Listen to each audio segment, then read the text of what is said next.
Bonjour tout le monde. Merci de nous avoir ici aujourd'hui. As he said, I'm Jenna of the Wire Report, editor of the Wire Report. And to my left here is Arvind Raman, Chief Information Security Officer at BlackBerry. Next to him, we have Thierry Dassault, Deputy Chief Executive Officer of Groupe Industriel Marcel Dassault. Tara Risser, President of the American region of Equinix. Jean-François Leduc, Vice President and Chief Information Officer of GardaWorld. And at the end, we have Zouheir Mansourati, Senior Vice President and Chief Technology Officer of Cogeco/Cogeco Communications. So I'm going to quickly just go down the row here, and I'll just let them briefly tell you a bit more about their company and their position. Okay. Good afternoon, everyone. So as Jenna mentioned, I'm the Chief Information Security Officer for BlackBerry. I guess BlackBerry is well known, but we no longer are a hardware company or a telephone company. We are a software company reducing two major business units, cybersecurity and the IoT business unit. So that's who we are. Donc, Thierry Dassault du groupe Dassault, mais aussi investisseur à titre personnel dans les nouvelles technologies, en essayant d'être en avance. Et j'ai eu la chance, si on peut dire, d'investir dans une société qui s'appelle Walix, qui fait de la détection d'intrusions non sollicitées il y a déjà 10 ans. My name is Tara Risser, as Jenna introduced me. I am at Equinix, the president of the Americas. And so Equinix is the world's digital infrastructure company. That may not mean a whole lot to everyone in this room, so I'll just explain it really quickly. We really think of every digital transaction you have, whether it's your email you're sending, whether it's sitting at home watching a movie streaming, whether it's you transacting something at your bank, that goes through a data center, and it is most likely an Equinix data center. So we really are kind of the heart of so much of the internet, the interconnection. We're around the world, so we have 70 markets in 34 countries on 6 continents. So we have a big global presence. Customers range from many of those on the stage, all the way to our Amazon, the cloud providers, so Amazon, Microsoft, Google, the financial ecosystems that are out there, healthcare companies, the governments, and it's all about the interconnection. So it's not just the physical buildings that we have and the space and the power. It's really about the interconnections that we offer our customers, those key on-ramps in and out of the public internet and the clouds and all of the private infrastructure that's out there. Bonjour, Jean-François Leduc, GardaWorld, une entreprise établie à Montréal, fondée à Montréal, dont le siège social est ici. Nous sommes présents dans plus de 40 pays, 130 000 employés environ. On nous connaît bien pour notre service de sécurité, le gardiennage, le transport de valeur, cash services, mais aussi on investit, on développe de nouvelles technologies. Notre division Crisis 24, qui est à l'affût de tout ce qui se passe dans le monde et protège des entreprises comme la vôtre, protège leurs employés, accompagne les gens dans leur développement. Alors, nous fournissons un ensemble de solutions de sécurité pour supporter votre croissance et ça aide la nôtre. Merci. Zouheir Mansourati. Cogeco, c'est une compagnie qui a des opérations au Canada et aux États-Unis. Nous sommes une compagnie de télécom et de médias. Cogeco Media Inc. Se trouve au Québec. Et puis, nous avons 2 compagnies, une aux États-Unis qui s'appelle BreezeLine, qui couvre de Maine jusqu'en Floride et puis Ohio. Au Canada, nous couvrons le Québec et l'Ontario avec des services de téléphonie, d'accès à Internet et de vidéo. Merci. Oh, thank you. So, this morning I was looking over some surveys just to get an idea of what an important issue cybersecurity is. And according to the Canadian Internet Registration Authority, otherwise known as CIRA, in Canada, 1 in 5 businesses are victims of ransomware and cybersecurity attacks. And about 70% of those victims have paid the hackers with a minimum amount of $25,000. And not to mention also the lack of trust then people will get in your company. So it's clearly a very important issue to talk about. Jean, I want to start with you and to talk about maybe what sectors are most at risk. How would I say, difficult? Of course, when you're in view and everybody knows you, vous êtes une grande entreprise, vous êtes sujet à risque, mais je pense que l'élément important, le message que je veux passer, c'est qu'aujourd'hui, on n'est plus nécessairement une target des cyber hackers. La technologie est là pour découvrir. Imaginez que vous auriez la technologie pour une ville comme Montréal, faire le tour de toutes les maisons, voir les maisons dont les portes sont débarrées, et vous auriez aussi un logiciel qui dit est-ce qu'il y a des choses de valeur à l'intérieur? Si oui, report that to the head office and we'll act. It's organized today. You're no longer a target. So what sector are at risk? All sectors. Tara, would you have anything to add? Yeah, I mean, I 100% agree. Unfortunately, I wish that it was really confined to a certain sector, because then everyone here in this room, we could spend our time and our energy really trying to align on how we protect that sector. It's not isolated. I think that the increase that we've seen in and the evolution has really caused us all to have these centers of excellence and really bring organizations within each of our companies together to focus on how do we stay ahead of the curve in the attacks that are coming, the changes, the evolutions that are happening in the cyber world. Obviously, in the data center space, we also focus heavily on physical security, which doesn't get talked about a lot, but is a really important part of just security in general and protecting data and information. And so I 100% agree. It's something that we'll all need to keep a close touch on. I want to touch upon, I guess, some points of getting cyber defense ready. I'll throw to you first, Arvind. Are sectors educated, and where are the gaps in cybersecurity education, and how do we become aware of what we have to do? Yeah, I mean, cybersecurity is not new, right? But the landscape continues to increase. The attack surface continues to increase.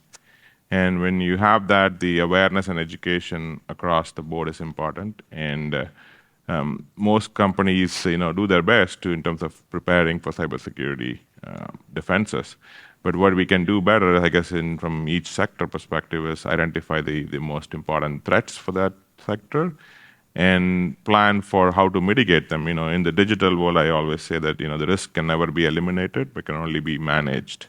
From that perspective, each organization needs to figure out what's the most important threat and the risk for that specific sector, and what are the defenses they can adopt. One of them is definitely education and awareness, and testing their defenses, cyber drills, and so on and so forth. Oui, alors on n'a pas cité tous les secteurs, moi je les cite quand même parce que c'est le secteur qui nous environne, c'est-à-dire l'énergie, les services publics, les filières industrielles clés, le système bancaire et surtout la santé. La santé, ce sont les hôpitaux. Et pourquoi les hôpitaux en particulier? On est maintenant dans un cycle de ransomware. Donc on va bloquer les serveurs et on ne les débloquera que contre des sommes qui ont été évoquées. Mais un hôpital en région parisienne s'est fait attaquer et on lui a demandé 10 millions. Ce qui est ridicule, parce que ce n'est pas un hôpital qui peut avoir ce genre de moyens. Donc, ils ont baissé. Mais la solution, c'est effectivement de se faire une sorte de muraille de Chine, si l'on peut dire. Et puis, d'éduquer surtout, ça je pense qu'il faut insister aujourd'hui, les employés, le personnel, de ne pas cliquer sur n'importe quoi. Et alors, figurez-vous que j'ai reçu un mail hier.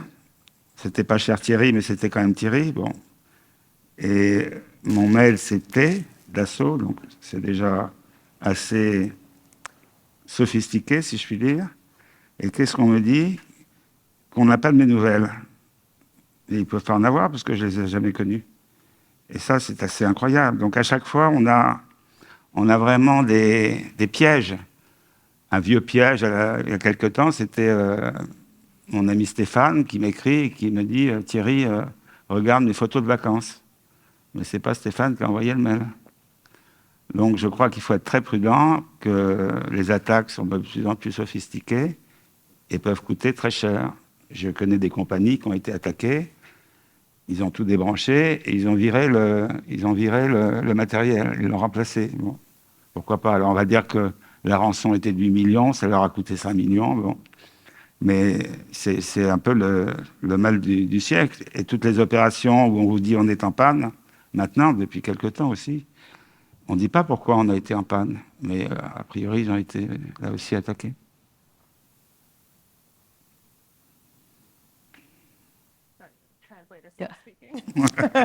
I am quite wrong.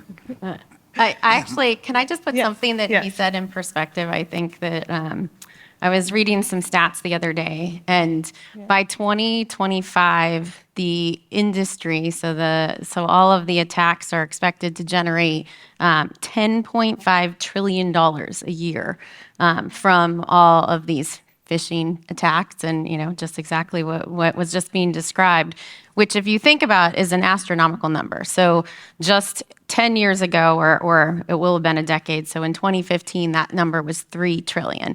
So it's increasing that quickly, and to put that in perspective, it's the same, it's more, drastically more than any sort of natural disaster has ever cost us, in around the globe.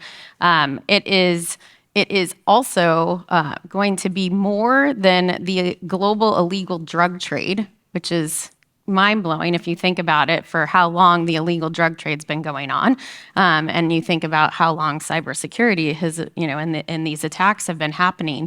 So just to put it in perspective, like the growth and the costs are just skyrocketing right now, and that is really across every single industry. Moi, je pense que ce qui est très important, il existe de la technologie pour nous aider à nous défendre, c'est clair. Et je répète souvent aux entreprises ou à des clients, même chez moi, ou des collègues, une technologie n'est pas suffisante. Si vous allez dans une banque, il va y avoir un gardien de sécurité, il va y avoir des lignes de défense jusqu'à temps que vous arrivez au safe, là où est la grande valeur. Ça prend des niveaux de sécurité. C'est la même chose en cybersécurité. Même de la redondance. Dans notre entreprise, les courriels sont filtrés au moins 3-4 fois par des fournisseurs différents, par des technologies différentes, avec des angles différents. Ça, c'est important. Malheureusement, nos PME ne peuvent pas toutes se permettre ça. Okay? Il y a beaucoup de PME au Québec ici. Une économie basée sur des PME. C'est coûteux. Mais c'est quelque chose qui doit être fait. Il faut surtout éduquer notre personnel. M. Dassault a tellement raison. Le meilleur moyen contre la cybersécurité, c'est de se méfier de tout. Vous recevez un courriel de votre mère, est-ce que c'est vraiment votre mère? Vérifiez. OK? Alors, et je vais rajouter l'accès au courriel personnel dans un milieu de travail, c'est dangereux. Très restrictif chez nous. Et en plus de ça, ça va arriver, il faut être prêt. Je pense que ça va être un autre sujet de discussion tantôt, là. Peu importe la défense, ça va arriver. Est-ce qu'on est prêt à réagir? C'est un autre sujet.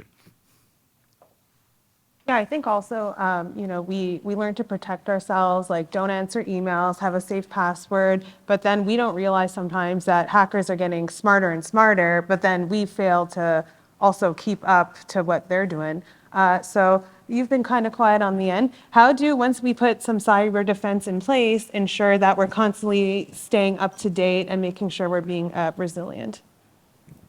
The best thing that I could say to start, just in simple terms, you need to adopt zero trust. In our operation, we basically put zero trust ahead of us, and this means you simply don't trust anybody, neither internal actors nor external actors, direct or indirect, any kind of actors, whether you have relationships with them or not. So zero trust is a very important concept. I think you can read about it on the internet. It's fairly common. The other thing that we need to wrap our mind around is the fact that cyber hacking is a business. It's as simple as that. And it's a business, unfortunately, that is not only run by individuals or small entities. The more scary part is the nation states who are attacking infrastructure.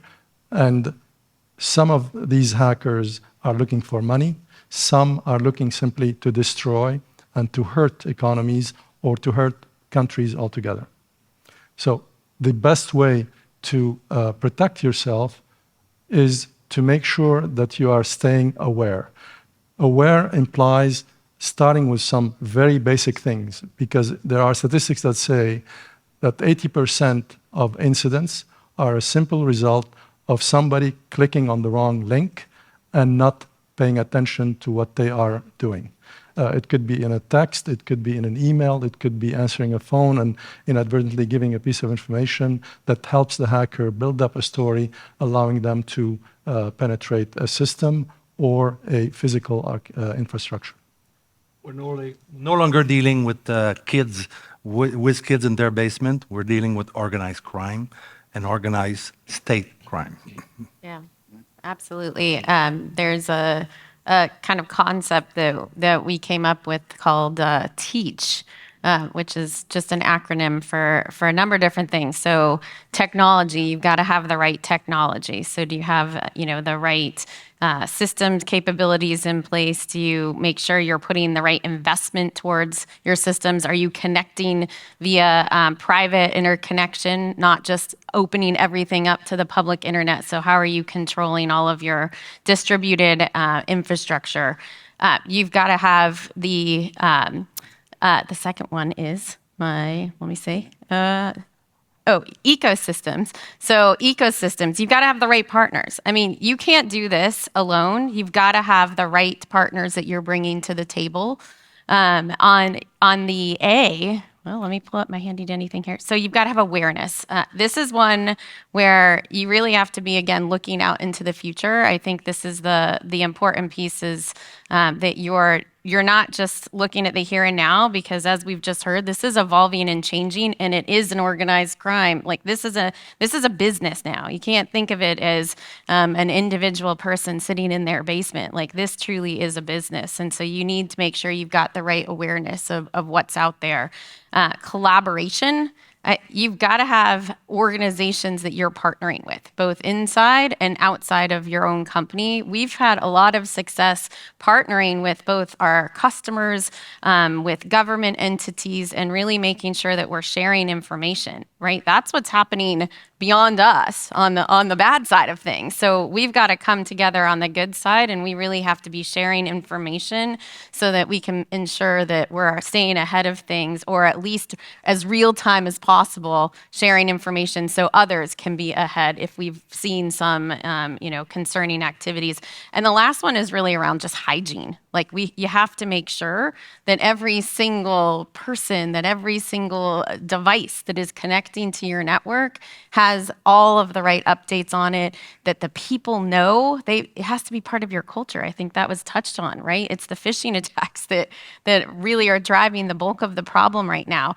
So you've got to have that right hygiene and build it into the culture of your company, that people understand and, aren't doing the simple things. I mean, I had someone the other day pretend to be our CEO on WhatsApp and actually IM me and trying to get a bunch of secret information.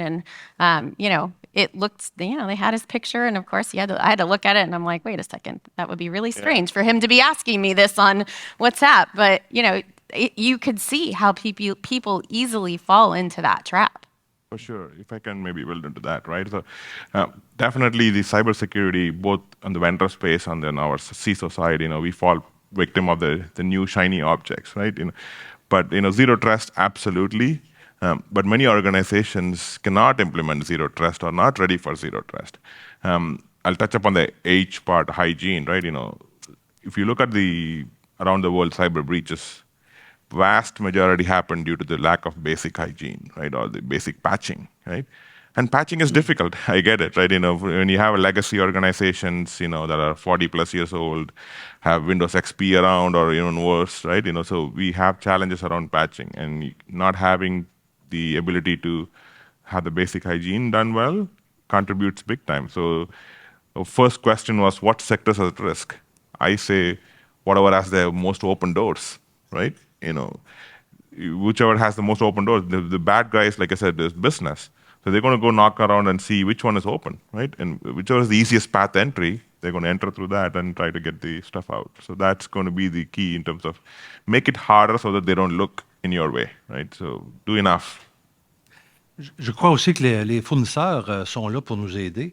Et les fournisseurs sont à l'affût de la technologie, produisent des mises à jour de leurs logiciels, mais beaucoup d'entreprises ont une dette technologique, sont en retard. La première chose à faire, je pense, c'est de se mettre à jour, de se constamment mettre à jour. Les fournisseurs nous aident. Effectivement, ce sont les mêmes fournisseurs qui, sans le savoir, ont des vulnérabilités dans leur logiciel, mais quand ils publient un correctif, il faut l'appliquer rapidement. Ça prend une hygiène et un savoir-faire de base qu'une entreprise doit se doter. Et je reviens encore aux plus petites entreprises, bien, aller chercher des conseils sur qu'est-ce qu'il faut faire. Il y a des règles de base. J'ai déjà entendu quelqu'un me dire, oui, mais j'ai une cyberassurance. La cyberassurance, là, ça ne va pas couvrir les frais d'être out of business pour une semaine ou des choses comme ça. Et en plus, les compagnies d'assurance vont vous demander ils n'assurent pas la négligence. Si on sait qu'un ouragan s'en vient, il faut protéger ses biens. Alors, il y a un minimum à faire aujourd'hui. Il y a de l'éducation à faire dans les organisations, dans les entreprises. Les grandes entreprises ont tendance à être plus au courant de ça et à avoir les moyens de se récupérer. Mais il faut que nos gouvernements et l'industrie en général, par des associations, il y a des organismes ici au Québec qui le font, là, c'est comme CyberEco, par exemple, aident à créer un contexte pour la cybersécurité des entreprises. Je pense que c'est important. Well, that kind of, oh, sorry, go ahead, Thierry. Oui, alors j'ai retrouvé un mail, c'est pas celui dont je vous ai parlé, mais c'est une ambiance, je ne sais pas si au Québec, Canada ou ailleurs. Donc j'ai un mail de Antai. Et là, je rejoins évidemment monsieur parce qu'il faut cliquer sur Antai. Et qu'est-ce qu'on découvre? Déjà, après le texte, je vous le ferai pas le dire complètement. Et là, Antai, c'est qui? C'est cascoin.giovanni@dmcdbgroup.com. Donc déjà, c'est louche. Et là, on me dit que j'ai une contravention pour une infraction relevée le 27 mars 23, numéro de télépaiement et tout ça. Et ça, c'est une fraude aussi importante. C'est un peu le phishing, mais imaginez que c'est des milliers, même des millions de mails qui sont envoyés. Vous avez une erreur sur votre compte de téléphone ou chez Cogeco, par exemple. On vous doit 30 $, pas grand-chose, hein, c'est pas 1000 $. Veuillez rentrer votre carte bancaire, et là, on prend la carte bancaire. On parlait des attaques, effectivement, et de savoir quand est-ce qu'on serait attaqué. Et pour prévenir, moi j'ai aussi une idée, mais que vous vais partager, c'est un backup. Et c'est un backup quasi permanent. Et là, on pourra débrancher les serveurs, en mettre d'autres, et réingurgiter les données de l'entreprise. Et c'est très important. Donc on est sur des fraudes massives particulières et sur des fraudes type hôpitaux et grandes entreprises. Et un autre fait sur les grandes entreprises qui se protègent, avec raison. Malheureusement, les filiales ne font pas toujours pareil. Et on va rentrer par la filiale vers la grosse entreprise. Les filiales ou les fournisseurs.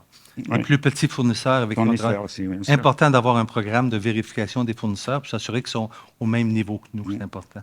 Et nous avons un avantage au Québec pour les emails d'hameçonnage, la qualité du français. Oui, les grandes entreprises au Oui. Québec respectent notre langue. Oui. Quand vous recevez un email en courriel en français plein de fautes d'orthographe, Ouais. méfiez-vous. Mais ils ont fait des progrès. Ils ont fait des progrès quand même. Ils ont fait des progrès, oui, oui. Ils ont les hackers ont accès à ChatGPT. Part of the survey that I was also reading was saying a lot of small, medium businesses are somewhat reluctant to invest in cybersecurity because they don't think it could happen to them.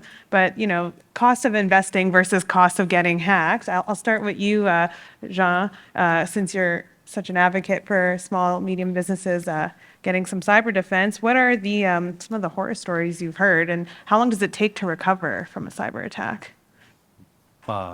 It takes for recover. Normally, recovering is fairly fast because when people know, they act. What they don't know is how long the infection was there, how long was someone listening to their activity, and how long they know.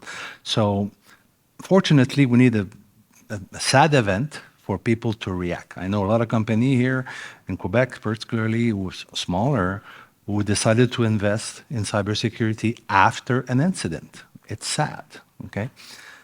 It is what it is. The cost, the cost versus the risk preventing, it's always difficult, okay?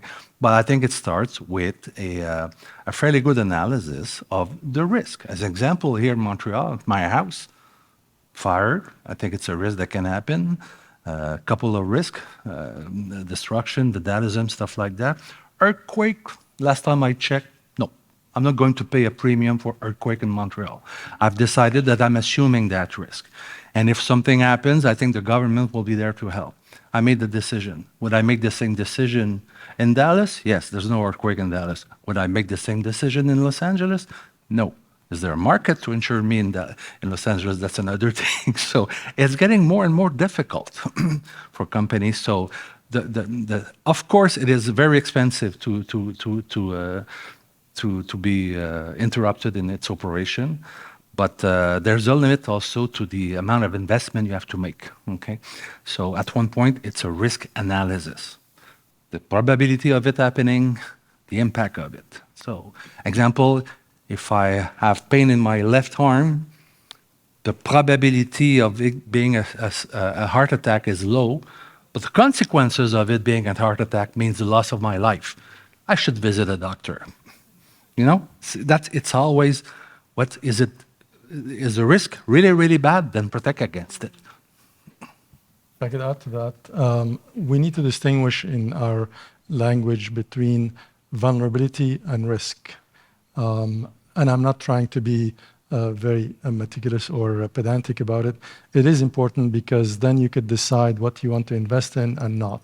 Vulnerability may be exploitable and may not be exploitable, depending on the nature of that vulnerability. So for that reason, I think it's important to do, as you said, a business impact analysis. The other thing, again, it doesn't necessarily take millions of dollars of investment in order to have a minimum of protection. The first one to start with is the company culture. Whether you're a small, medium, or large company, having a culture that is focused on awareness, paying attention to everything that's coming in and going out is very important. There are some basic tools you can introduce to provide sufficient protection in the immediate term. Unfortunately, the business of cybersecurity is not necessarily a stagnant target. It is a moving target, and we need to be aware of that. So, for example, if you look at the technologies that are showing up, they are beneficial to us, but they're also beneficial to hackers. And yes, I'm going to mention AI and generative AI specifically, where hackers could use them in order to attack, as well as us using them to protect ourselves. But odds are that time is on the side of the hackers, not necessarily on our side.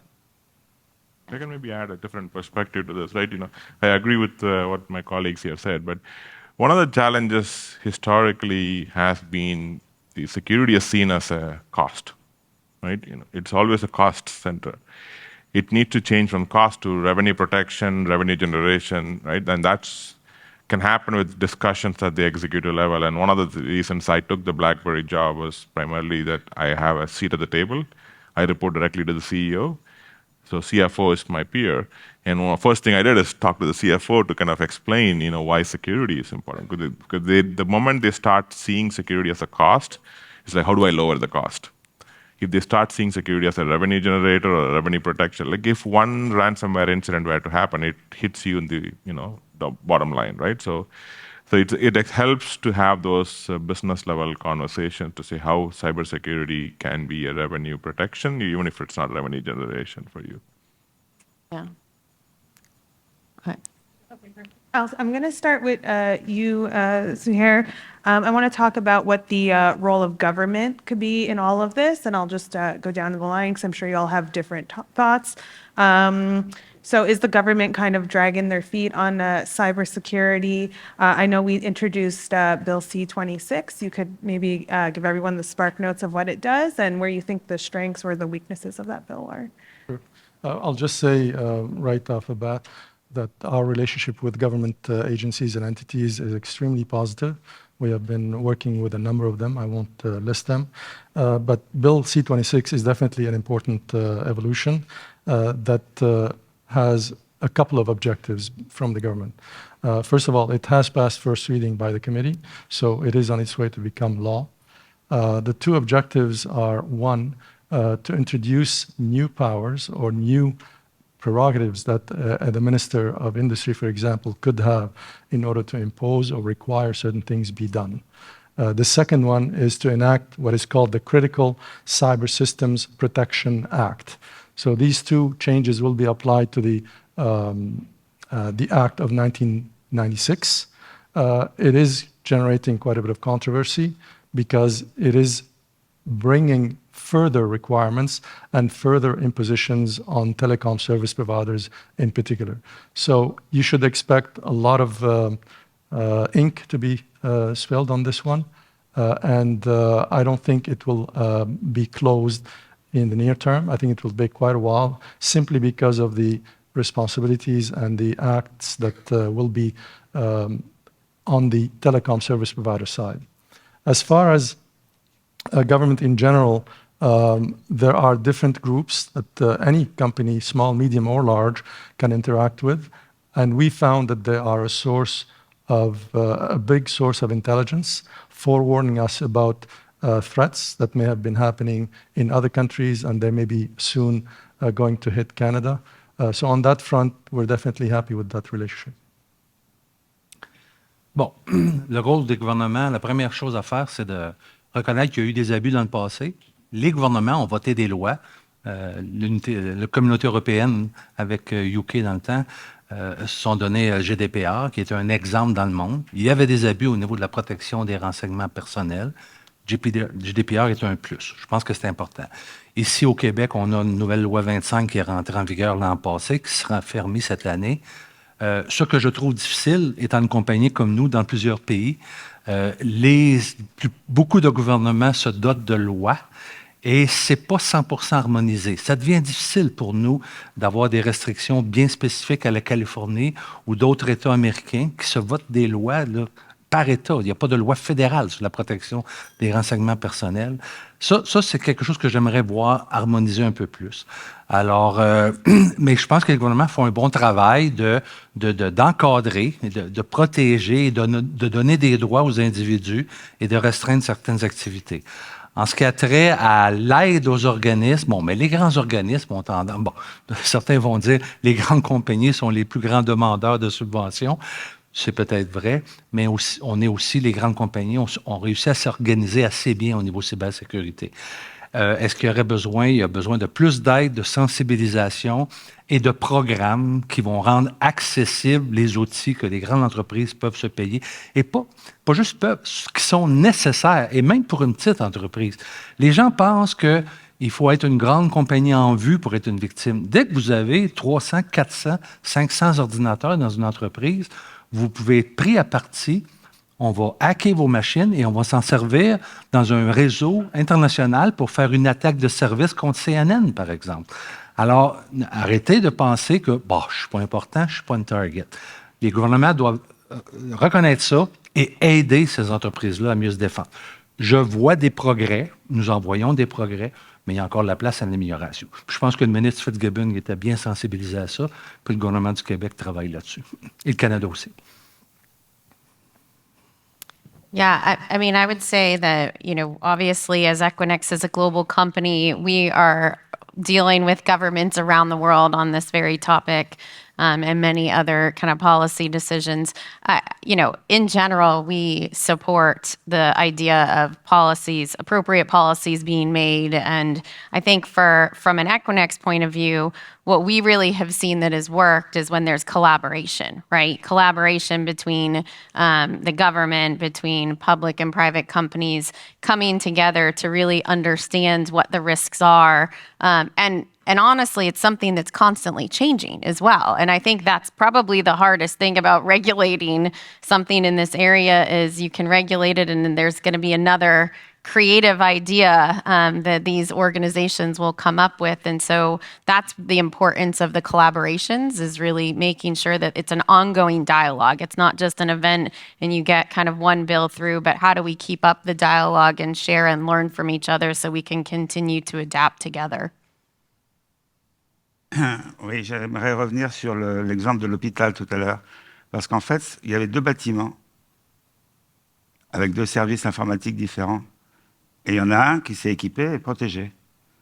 Et au mois de juillet, l'autre, le responsable, le DCI, ceux qui savent tout et qui pensent qu'ils sont à l'abri de toutes les attaques, n'a pas voulu contracter une protection. C'est lui qui s'est fait attaquer en septembre. Alors en France, nous avons la chance d'avoir l'Agence nationale de la sécurité des systèmes d'information, qui a défini 8 parcours de cybersécurité essentiels. Chaque parcours s'articule autour de 8 thèmes adaptés qui sont déclinés en fonction des enjeux et des menaces de chaque organisation. Vous voyez l'ambiance. Thème 1. Je m'organise et je me sensibilise face aux risques numériques. 2. Je maîtrise les accès à mon système d'information. 3. Je sécurise mes données, mes applications et services numériques. 4. Je sécurise mes équipements de travail. 5. Je protège mon réseau.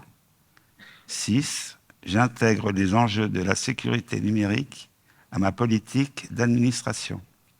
7. Je connais les vulnérabilités de mon système d'information. Et 8. Je sais détecter les événements de sécurité. Je ne sais pas ce que va donner la traduction, mais voilà quand même un exemple étatique qui fait que, malheureusement, comme souvent, les fonctionnaires n'ont jamais été dans des entreprises privées et ne connaissent pas la légèreté des instructions. Parce que qui va se souvenir de tous ces 8 thèmes, alors qu'on peut dire protégez-vous avec une société spécialisée, peut-être les employés, et puis voilà, quoi. Là, déjà, c'est très rébarbatif. Je ne sais pas quelle est la traduction en anglais, mais ça me fait peur. Before I get to you, Arvind, we had a little problem with translation, so I'll just ask maybe Jean-Luc to give our English audience the spark notes of what Thierry just said. En français. No, just very quickly summarize Mr. this. Dassault said, he said another time that they were lucky in France because the government has established some kind of a national organization that promotes, I would say, security health, and they have 10 basic teams, which are I protect my network, I protect my access, I protect the information, I protect the equipment I use every day. So with that context, at least you have a national program that is established and companies are invited to participate and to follow. Does it have the force of a law? Est-ce que ça a la force de loi? Oh, I don't think so. No, not yet. It does not have the force of a law, but it's highly recommended to companies to behave into this. Okay. Though I miss, j'ai manqué la blague à la fin que vous avez dit. Je peux pas traduire la blague. I cannot translate the joke he made at the end, but that's fine. Mais c'est l'État, Okay. l'étatisme qui fait que c'est lourd et c'est Okay. pas adapté à la sphère privée Okay. et entrepreneuriale. Okay. So basically, he was saying it's a great intention from the government, but it's a state level policy.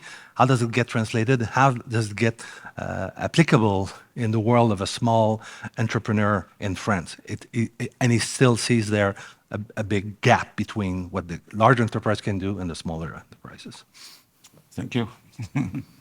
All right, so I'll kind of speak from a couple of the angles. One from the BlackBerry perspective and my own personal, opinion, right? So, BlackBerry, like Equinix, is a global company as well, and have many governments are our customers and our partners, right? So we value that, the policy influence and policy decisions, and definitely collaboration with the government to provide the right partnership from a private-public perspective, right? So that's important from a government perspective.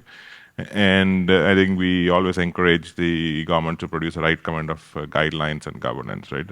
From a personal perspective, I do find that the government needs to provide that kind of governance. And right now, the world has too many standards and too many certifications, and that's a confusing thing as a CISO, right? It's like, and for the products companies and people who are delivering products, there is ISO 27K, there is FedRAMP, there is StateRAMP, there is so many other things that come around, and it's as the person trying to manage all of this or trying to help the business sell to different markets, it becomes highly challenging. And I think it'll be much definitely welcome by the security industry if we can have some standardized approaches across the world, right? So, Interesting that. Start with Zouheir. I just wanted to suggest that we talk not just about cybersecurity, but we elevate it up to resilience, especially when you see the fires, the storms, and various other natural disasters that are happening. I think it's important not to lose sight of that. Similar protections could work in either case. So I think we should elevate the dialogue up to the resilience level, not just cybersecurity. It is important, of course, but given environmental change, given the different storms or fires that are happening today, I think we should remind ourselves that we need to figure out ways to have a business continuity plan and a disaster recovery plan. Yeah, I would absolutely agree with that. I mean, I think of, if an attack does happen, right? If someone has your data, if the fact that you've replicated in multiple places, that you've gone through some sort of digital transformation and you really have a distributed architecture where you've got resiliency and backups and of the right information in the right places, that also gives, your customers the speed of which they need to get to the data, that the key latencies, but also that resiliency. I mean, that's absolutely critical, and it's a huge way to avoid a lot of the pain if you find yourself in this situation, which, of course, the goal is to not find yourself in that situation. But, part of planning and part of being aware is you need to plan for it. Assume that it's going to happen, and what would you do if it were to happen? How do you plan in advance? That's the most important thing, okay? I'm telling you, everyone here, every organization, it will happen to you. It's not a matter of, we don't know the when, but we will all get hit by a cybersecurity incident. What is important is, what do we know when it happens? First, are we equipped to see that it is happening? That's one thing. You need tools to scrutinize the web. Like, I may give an example. Many of you here have traveled during the pandemic, and I've gone to a clinic to do PCR tests here in Montreal. I'm not going to give a name, there are multiple. But about a month ago, I was notified by our cybersecurity system and dark web monitoring tools that some information about some of our employees were out in the wild, okay? So investigated, and we found a database that contained 60,000 records of person who had gone a PCR test in Montreal. We contacted the company and we helped them fix that. Okay, so you need to know that it's happening. You need tools. Okay, and this is where the government could help, because those tools could be shared among various companies. We have our own, but it could be shared. And what do we do when that happens? Okay, so you have to have an employee. Say first step. Analyze criticality, raise at that level, communicate. When do we tell our customers? You got to be prepared. Don't think that the first thing you have to do is call your lawyer or your insurance company. No, you got to have an intervention plan. Example, if you take it serious, do not let your own employees start doing stuff. You need forensic analysis. You need someone, not everyone can manipulate a systems without destroying the forensic proof that will be needed for later inquiry. So you gotta have a plan. It will all happen. Ask your organization, do we have an incident response plan?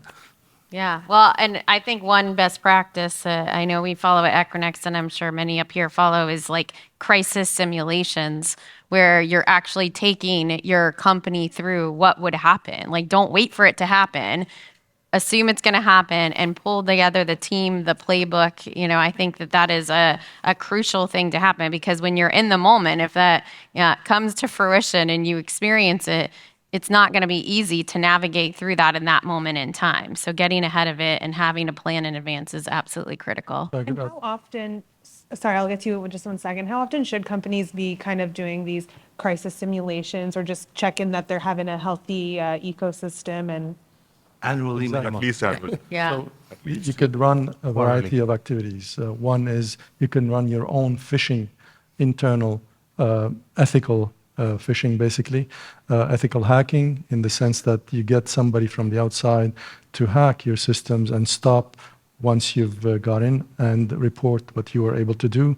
So there is phishing, there is penetration testing, there are exercises that you could do in terms of reacting to those penetration tests. You could do also tabletop exercises at all levels of the organization in order to simulate one or another kind of attack. It could be ransomware, it could be a simple hack of a system that is preventing you from doing business. All of these things, for example, within Cogeco, we do those, and it's the best way to discover vulnerabilities and to take action in a very specific way. Yeah. Continuous is the answer to this. Okay, you don't have to do every day a planning exercise of that magnitude, but vulnerability scanning has to be every day. Pen test regularly, continuous. Education, phishing, employee at least quarterly, and continuous. Okay, so you know every day there's something new. Yeah, I'll say one thing that our organization has done. We do a simulation or a phishing test basically, and we do it. It's random. You never know when you're going to get it, and they've actually gamified it. So now it's kind of almost a game. I want to see if I got it right or not. And if not, it's usually another phishing, an actual real phishing attack that is attempted. And so I think that even just things like that, I think that goes back to the cultural piece that everyone talked to. Is it's important that you really make this part of your culture and part of the everyday, and that you involve every single employee in it. It doesn't matter where you work in the organization. Everyone has a role to play. Absolutely. The one thing I'd add to that is definitely you need to continuously do this. But as we found out, like if you don't measure and report to try and do some action, it's kind of, it doesn't falls on deaf ears. Right? You can do as many phishing tests as you want, but if you don't measure and report and try to help the employees to improve on the performance of their phishing results, that's when you have the feedback loop completed. Right? So I think it's extremely important that people realize who's responsible for IT security. I remember a VP, GardaWorld, walking my office 2-3 years ago, says, "Oh man, there are a lot of viruses these days.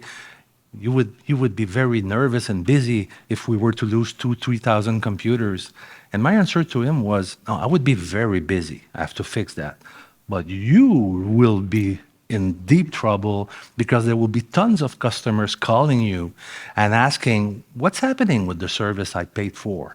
Okay, how come I'm not provided the service I paid for? It's our as a businessman, we provide services to company. Losing an equipment makes me busy. Losing an equipment makes our reputation disappears like that. So we have to share that responsibility. It's not an IT thing. Oui, deux remarques. Fin des années 90, le groupe Dassault avait investi dans la société Gem+, qui fabriquait des cartes à puces, et on mettait des cartes à puces pour verrouiller l'accès aux ordinateurs. Sauf que les employés laissaient cette carte dans l'ordinateur. Comme ça, il n'était pas vraiment verrouillé. À partir du moment où on a mis une monnaie, une valeur, pour aller au distributeur de confiserie ou de choses comme ça, les gens ont pris la carte et l'ont gardée avec eux. Je voulais aussi rappeler le fait que les pirates ne partent pas en week-end. Et c'est le meilleur moment de la semaine pour attaquer un vendredi soir et pour foutre le mess, comme on dit, pendant le week-end. Oui. Great. So we got to wrap up. So I'm just going to start with Zouheir and go down the line. A final piece of advice for the audience on where to start with cybersecurity. I'll start with you. I would say, given the differences between small, medium, and large organizations, I would say the best advice I could give is to improve awareness in your organization, to work on the culture, to work on the fact that cybersecurity is the responsibility of every single person in the company from the bottom to the top. That is the best protection that you can have. You can trust your organization when it comes to providing the security technology. No worry. But today, the hackers know it's difficult to beat technology. It's so easy to convince someone to do something for us. Social engineering is the worst problem. So react, don't hack, verify. And never call the phone number that is suggested in the email. Okay? If your vendor says that we just changed our bank account, call us. Call the number you used to call, not that new 800 number. That's very good advice. I would say, it comes down to collaboration, whether it's collaboration within your organization or externally. I think it's all about bringing the right people together to develop a smart plan. You're not going to do it alone. One person can't do it sitting in a room. The CISO can't do it all on their own. Like, it's got to be a team effort. And so I think that's the thing that I'd say is most critical. Je crois que l'un des conseils, c'est de dire au personnel de venir immédiatement prévenir s'il y a quelque chose. Parce que plus on attend et plus ça va se diffuser dans les réseaux de l'entreprise. Je ne sais pas si ça existe déjà, mais il y a quand même deux idées intéressantes. C'est la vitesse de frappe pour un mot de passe. Si c'est très lent, on se dit qu'ils vont chercher et ce n'est pas forcément l'utilisateur habituel. Et puis le fuseau horaire, à moins d'être ici au Canada ou à Paris. Mais si quelqu'un veut rentrer dans le serveur à 4 heures du matin, c'est pas mieux que le week-end. C'est bizarre. Donc là, ça doit biper. Là, il y a les gyrophares qui... All good points my colleagues are making. One thing I'll leave you guys with is, understand what you're trying to protect. Identify the most important things that you want to protect. You can't protect everything, right? And then take a risk-based approach. Identify your top risk that applies to your organization and your industry, and see how you can go about mitigating it with the budget that you have. And then, again, partner with the business leaders. And again, sell, you have to kind of, as CISOs, we have to do some selling, right? We have to make sure that, people understand that cybersecurity is everybody's responsibility, like colleagues mentioned here. And good luck. Everyone. I think that's a good closing note. It's everyone's responsibility, not only to protect our personal consumer data, it's also a national security health crisis, and also just for your personal business. So thank you, everyone, for a great discussion. Enjoy the rest of your conference and take it to the MC. Oh, thank you to our panelists.